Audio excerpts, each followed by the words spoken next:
You will hear a phone conversation in which a woman talks to a public transport official about something she has lost. First, you have some time to look at questions 1 to 4.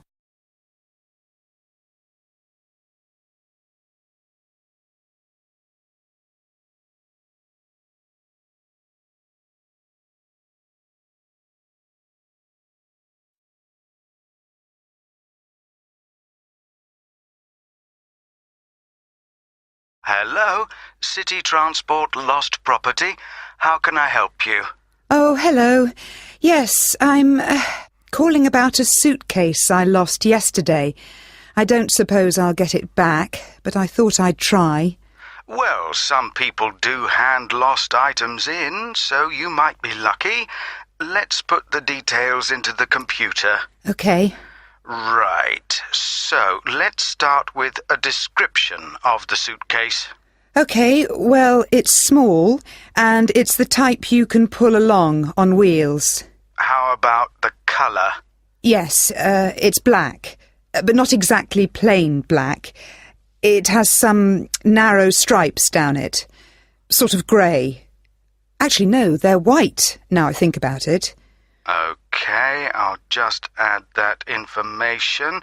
Now, were there any items inside it? Yes, I had a big bunch of keys in there.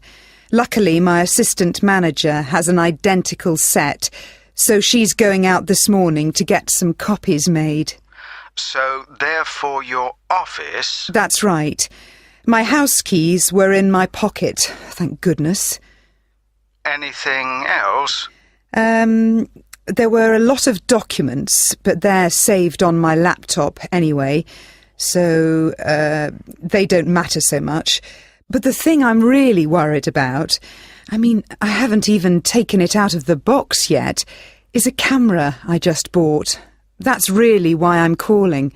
I can't believe I've lost it already. I see. Well, let's hope we can find it for you. Was there anything else? I don't think so. Any credit cards? They were in my handbag, and I had my passport inside my jacket pocket. Before you hear the rest of the conversation, you will have some time to look at the questions 5 to 10.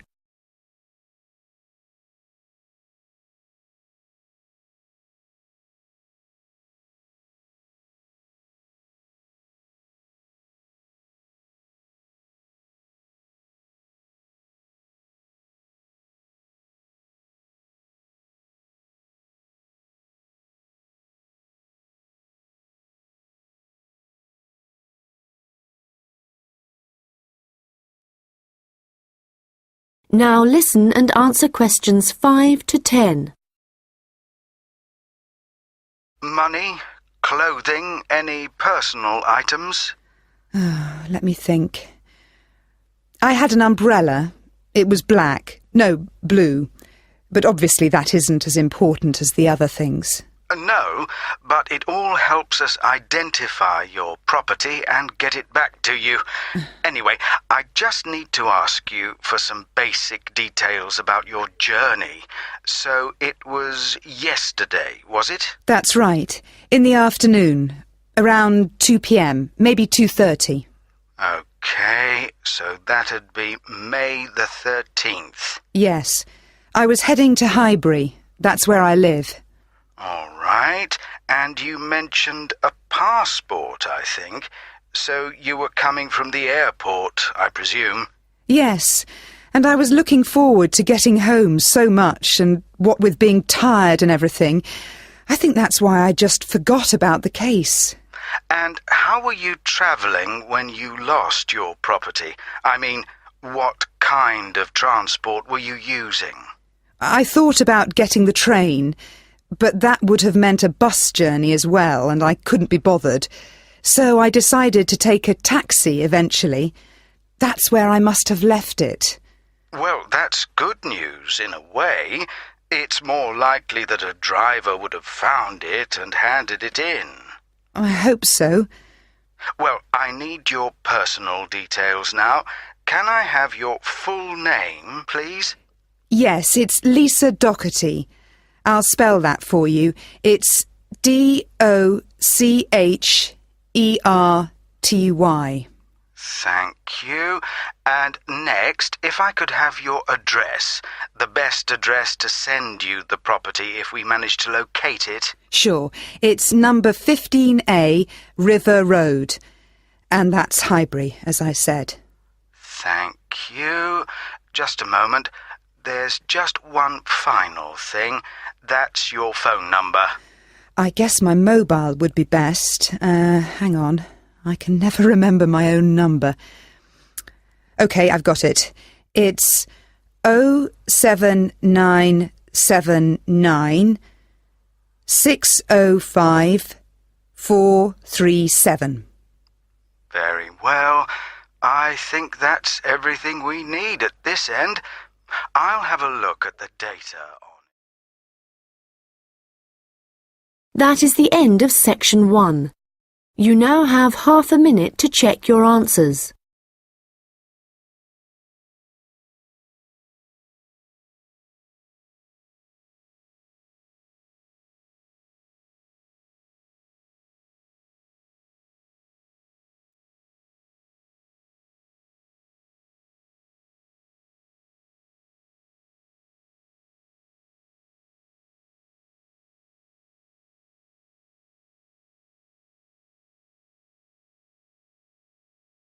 Now turn to section 2.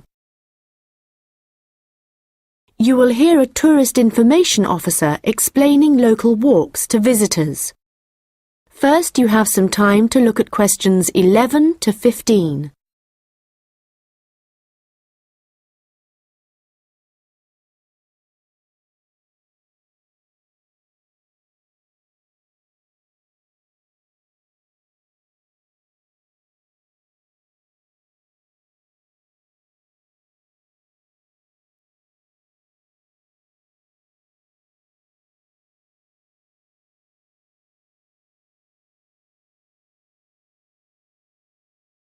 Welcome to everyone here. I hope you enjoy your stay in our village and enjoy the local scenery. I'll tell you a bit about the forest and mountain tracks in a minute, but first, I'll just give you an idea of where everything is in the village. So, we're here in the Tourist Information Center, and when you come out of the center, you're on Willow Lane, just opposite the pond. If you want to get to the supermarket for your supplies of food and water, go right. That's the quickest way, and then turn right at the top of Willow Lane. And it's the second building you come to, opposite the old railway station. If you're planning on doing some serious climbing and you need some equipment, we do have an excellent climbing supplies store just 5 minutes walk away. Turn left once you're outside the Tourist Information Center. Take Willow Lane all the way up to Pine Street. You want to go left along here. Then keep walking and go up Mountain Road on your right until you come to the next turning on the left. Head down there and you'll come to the climbing supplies store.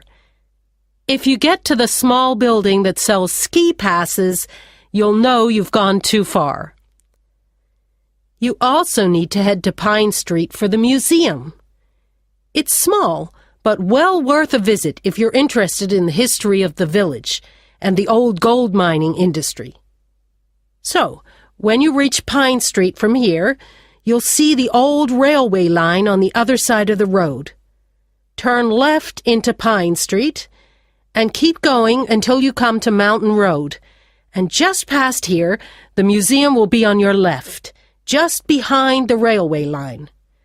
Don't worry about crossing over the tracks.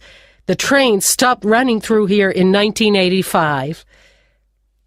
If you're planning on following one of the easier forest walks, you might like to hire a bicycle. To get to the hire shop, again, you need to head to Pine Street. On the left-hand side of Pine Street, you'll see the town hall. Go down the little road that you come to just before it, and you'll find the bike hire shop just behind the hall. They have a good range of bikes, so I'm sure you'll find something that suits your needs. Last but not least, if you're hungry after a long day's trek, I can recommend our local cafe. Again, when you leave the Tourist Information Center, turn right and follow Willow Lane until it joins Pine Street. And right opposite, on the far side of the railway tracks, is the cafe. Before you hear the rest of the conversation, you will have some time to look at the questions 16 to 20.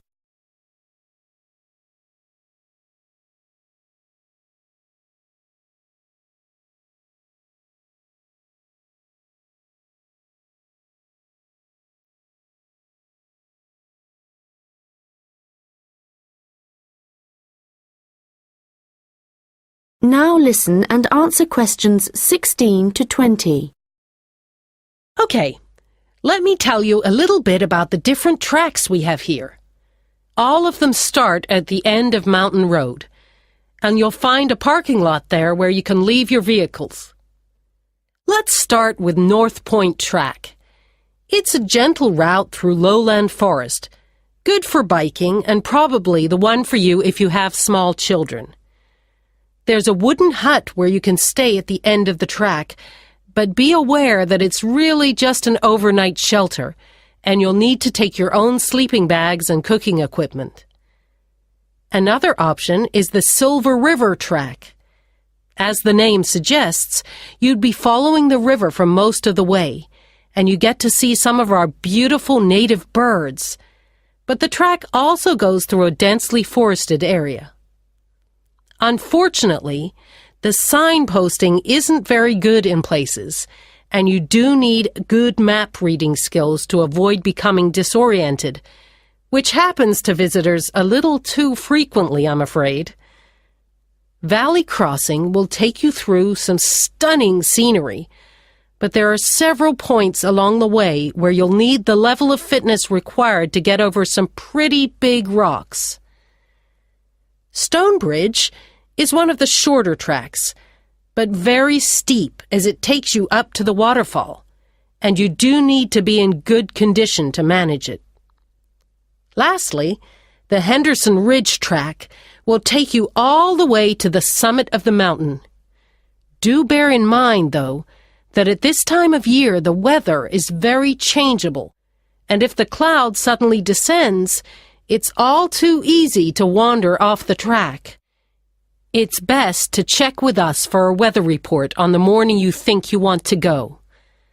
On the way to the summit, there's a hotel which provides comfortable rooms and quality meals, so it's worth climbing all that. That is the end of section 2. You now have half a minute to check your answers.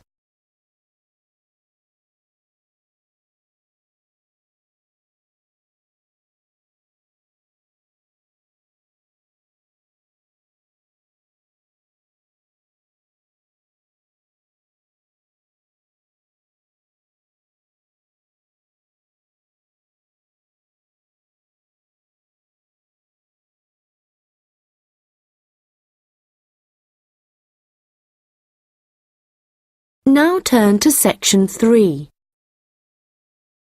You will hear a student discussing his case study with his tutor. First, you have some time to look at questions 21 to 25.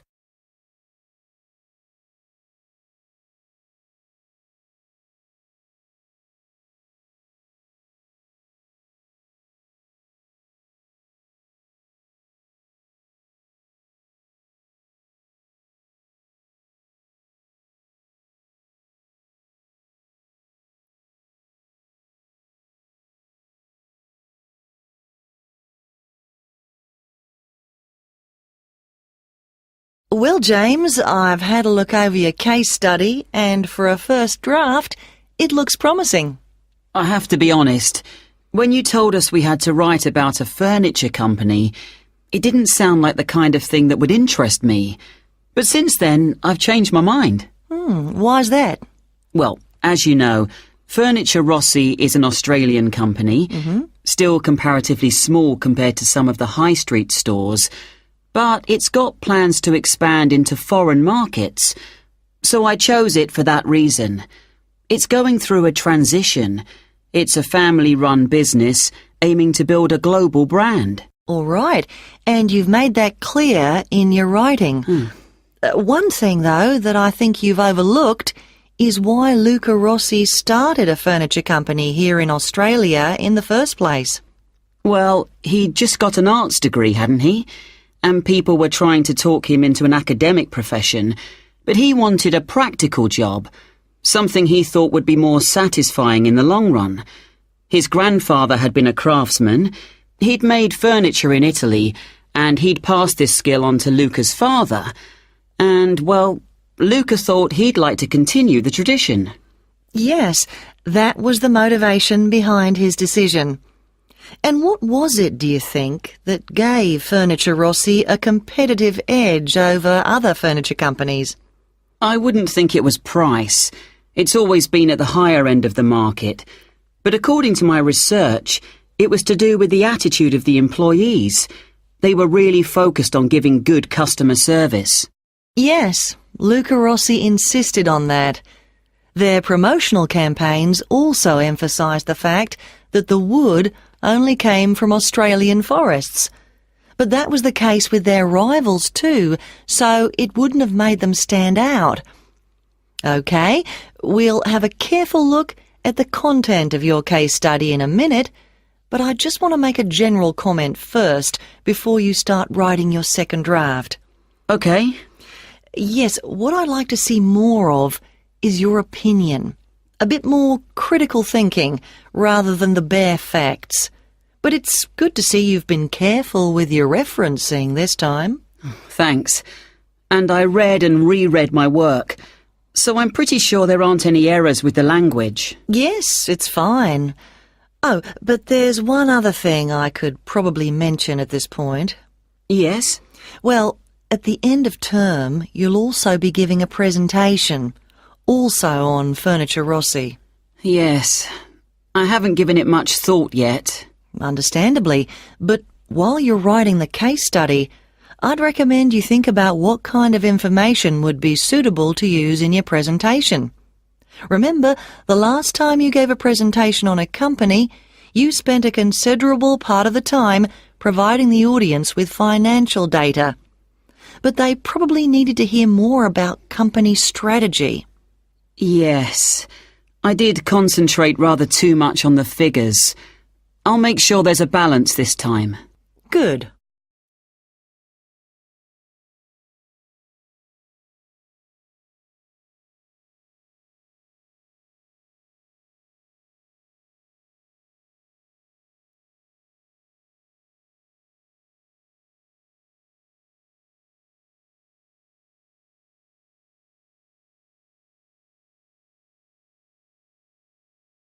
Now listen and answer questions 26 to 30.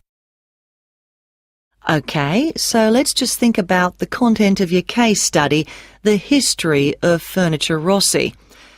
I see here in paragraph 4, you're talking about how Luca Rossi raised the capital for his new business venture.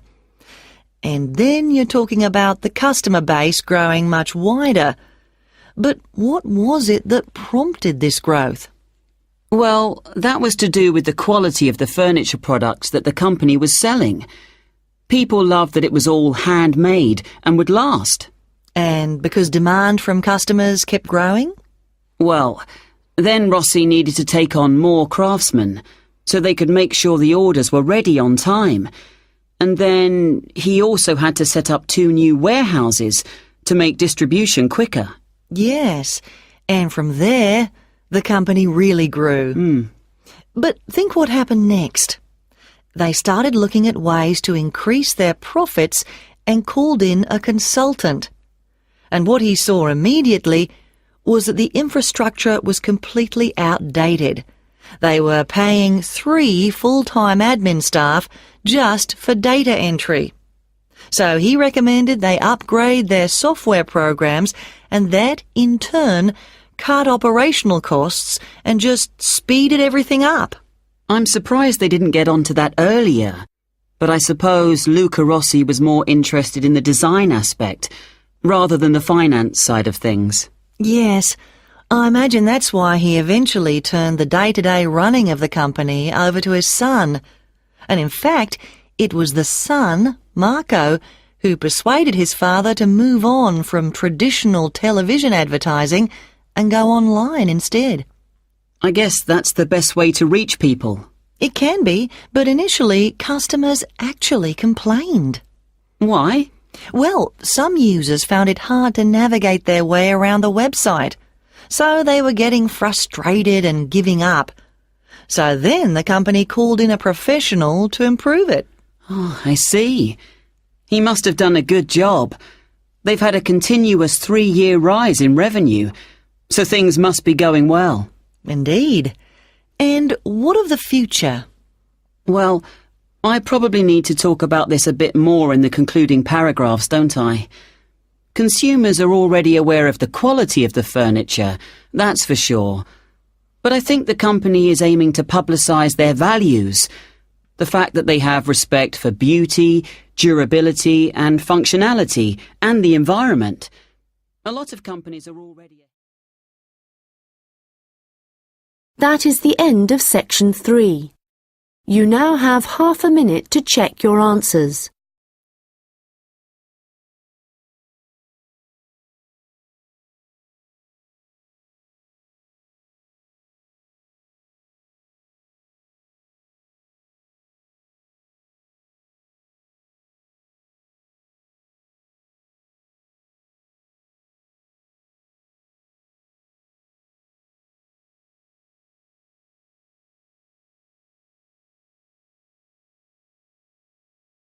Now turn to section 4. You will hear a lecture about rock art. First, you have some time to look at questions 31 to 40.